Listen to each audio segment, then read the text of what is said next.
You are not being consistent and it's costing you everything. You know that consistency matters, everyone knows that. But here's the bit that a lot of people don't make clear. It's not the lack of consistency that's holding you back, it's what you don't see because you weren't there. I'm talking about the opportunities, the breakthroughs, the things that people were discovering and doing, and because you weren't there, you weren't present, you missed out. I'm talking about the people who are ready to give something a go, and they jumped in and they got on with it while you were still sat there thinking, yeah, I'll do it tomorrow. When you're inconsistent, you don't just lose momentum, you lose perspective. I mean, because you're not there to see what other people are doing. You're not going to witness them growing. You're going to miss out on the lessons that they dished out. Now, when you show up consistently, and I don't just mean watching videos and turning up to the office or visiting your client, but when you're there, in the same areas that they are, you will pick up the wins. You will learn from when they do something bad. You will evolve. It's all about proximity. Were you there in the Facebook group? Were you listening in or engaging with them on LinkedIn? Were you joining meetings? Are you flippant about AI and you go, oh, I'm not going to use ChatGPT? Is there someone out there teaching you how to plaster and you're thinking about decorating your home, but you can't be bothered to go and watch them or join in when you could do? You missed out. Because when you're not present, you can't receive the knowledge. It's happened to me so many times in my life. When I was working in an office, people were working on different projects and I wanted to play a part, but I focused on other things. And then the following week, they've moved on. They're miles ahead. I can't jump in and join the project now because they formed their community and they're rampant. They're miles ahead of me. And sometimes when you're playing catch up, it's never good because people are already ahead of you and they want to keep going ahead. And then you turn up and go, well, what are you doing? Can I join this project? Can I help design your website for you? They're going to kick you aside because you weren't there at the start or you weren't there during the important parts of the process. They learned things that I didn't. They met people I didn't. They improved while I stood still. And the bit that really hurts is when you realize that the problem, the gap, you created it. You didn't get involved. You were like, well, I know a few people are on Twitter, but I can't be bothered to join in or engage or anything like that. LinkedIn, people talk about it all the time. If you want to find big businesses that want to build bigger websites, oh, I can't be bothered to go on LinkedIn. Or how about those people that want to start a YouTube channel? Yeah, I'll do it next week. I'll do it next month. Oh, I can't be bothered. There's already too many people out there.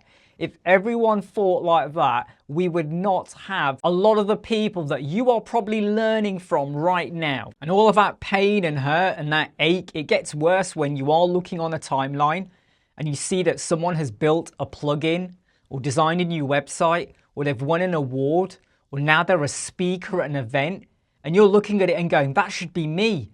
I could have built that, I could have done that, or I was working on something, but I took my time doing it and I wasn't letting people know about it. I wasn't sharing it. That could have been me. And that's the same with your business. I'm not just talking about creating YouTube videos and going on LinkedIn and stuff like that and organizing meetings. Even with your business, if you just do what you always done, you're not going to grow. And then when someone else beats you and innovates and does something that people are asking for, but you knew you could have done it, but something held you back. And the fundamental reason why people often hold back isn't due to laziness.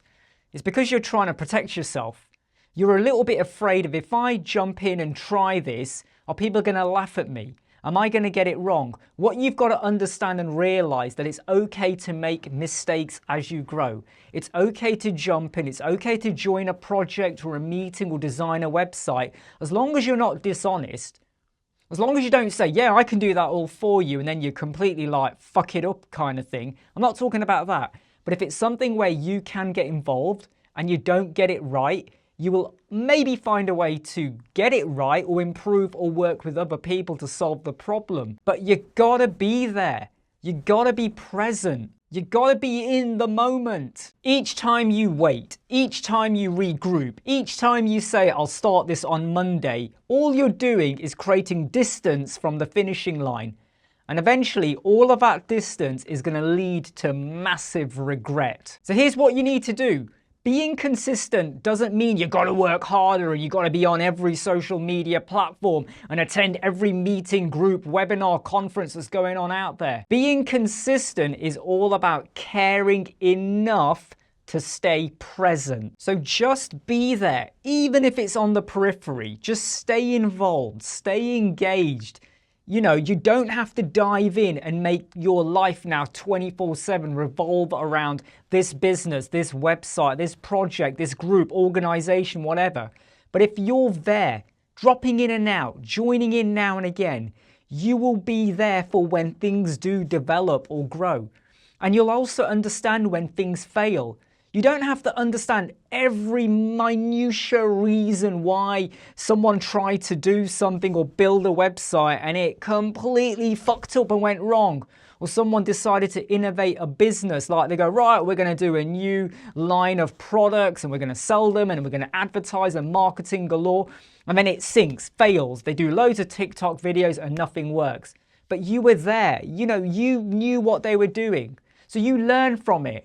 And you might suddenly go, why don't we try a different approach? Or you'll realize I will never ever implement that same idea again because I know it won't work. But if you weren't there, you won't know that. And you might try that same solution somewhere else without realizing all of the problems, or you didn't learn from how it could have been bettered, or you weren't there to understand how they did achieve it. What you'll see is at the end of the day, the business has won loads of awards. Their sales have triplicated. The website's getting loads of leads. The SEO is, you know, amazingly brilliant, but you don't know. And then you'll go and speak to people about how did you do it. Have they got time to explain everything to you now? Maybe it took 2 months to get from here to here. Are they now going to go through every decision? No, they're moving on with the next project. You weren't there at the time to join in. I want you to ask yourself, when did you stop showing up to some areas or platforms?